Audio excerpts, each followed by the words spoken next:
একটু জানিয়ে যাচ্ছি যারা এই রাতে যাবি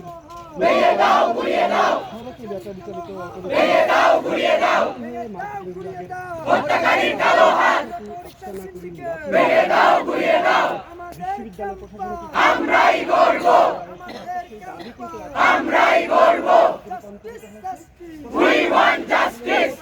দাবি না মানার কারণে কিন্তু শিক্ষার্থীদের মধ্যে বিক্ষোভের বহিঃপ্রকাশ দেখা যাচ্ছে। শিক্ষার্থীরা কিন্তু প্রতিদিন কোনো না কোনো কর্মসূচি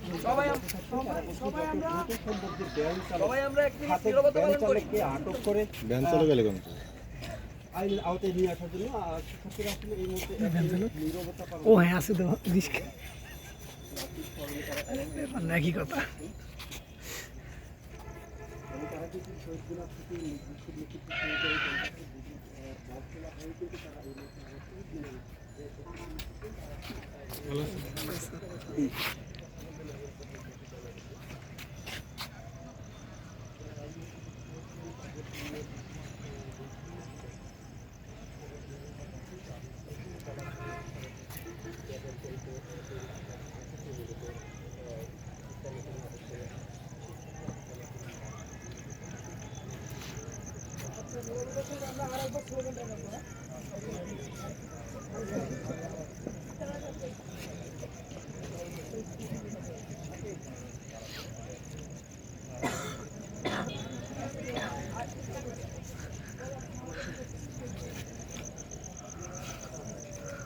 ভাই আপনাদের মধ্যে কেউ কথা বলবে?